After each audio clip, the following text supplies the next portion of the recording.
Hello, welcome to the DraftCast YouTube channel. My name is Luke Headley.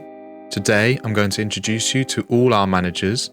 So if you've listened to some episodes already or have only just come to the channel, watch this video to find out who's who of all the managers in the league, including what they are best known for and what their past results have been.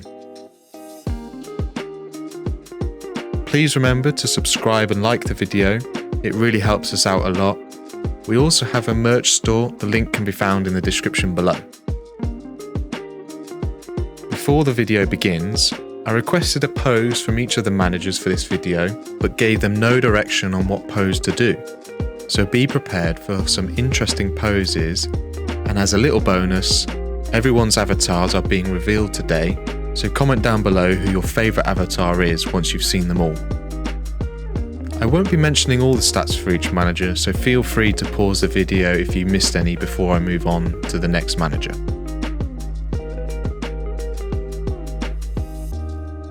Our first manager is James Allrum, who is the president of the league and manages the team Emil Peskin.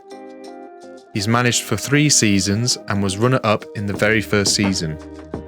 He has a high score of 79 of any game week, including double game weeks, and has a fairly decent run in the 2 cups this year.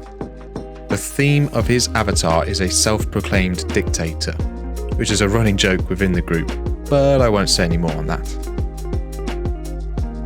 Next up is Adam Waters, our vice president and manager of Peaky Blinders. Again, he's managed 3 seasons, but his best finish is 3rd place, and unfortunately he got knocked out of the group stages of the DBF Pokal Cup this year.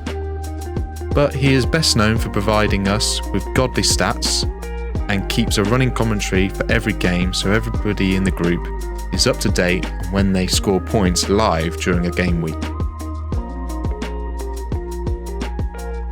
Now we have our 2-time champion William Morris, who is also our treasurer. He manages Gareth Northgate and had an impressive 95 high game week score in the very first season.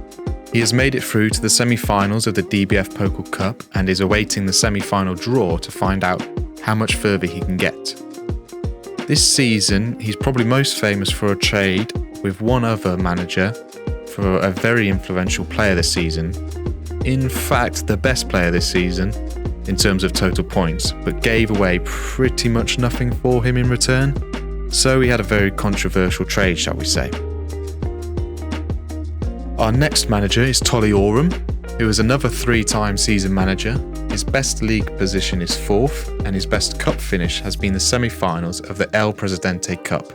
He is best known for offering what can only be described as the worst trades, but he thinks they are the fairest ones, and he does this on a daily basis, it seems.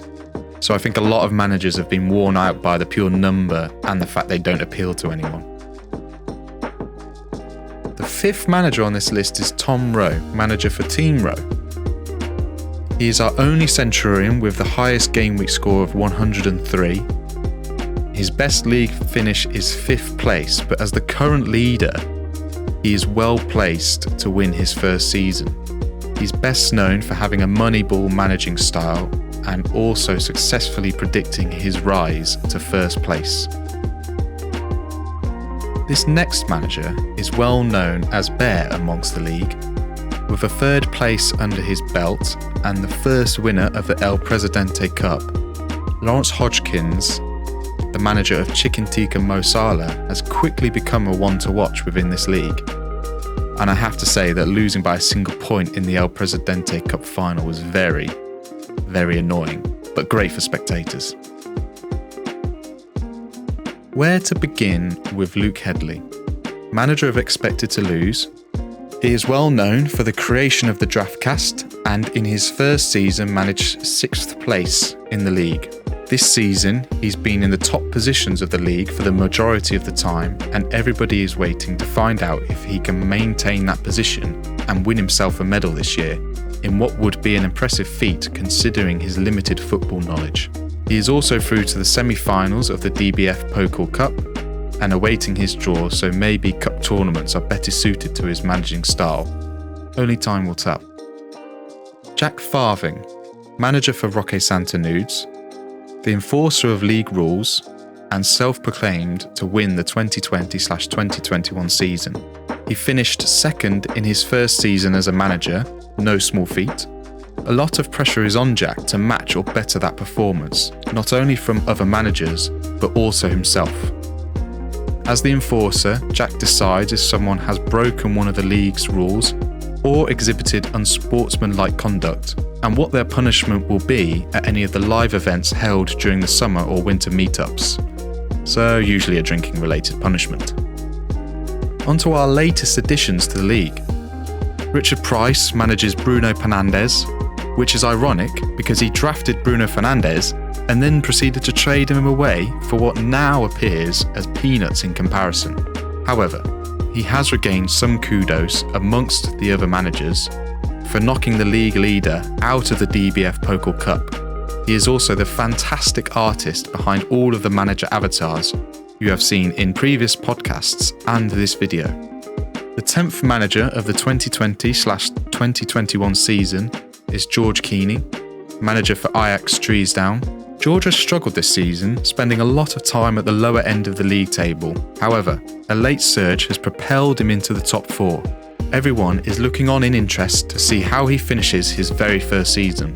It is fair to say that the 2 new managers have settled into the group very well, and George's tea time trivia sessions have been a great change of pace to the WhatsApp group. Maybe there is a podcast episode to be made out of that. We shall see. That concludes this brief introduction to our managers for the 2020/2021 season. I hope you enjoyed this video and it helps you connect with our podcasts if you are new to the channel. How many people do you think is too many for a draft league? Leave a comment down below, as next season we will be up to 12, but more on that to come in future episodes of the DraftCast.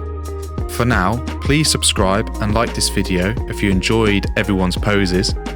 A normal episode of the DraftCast will be released later this week in preparation for Game Week 29 and to announce the semi-final draw for the DBF Pokal Cup.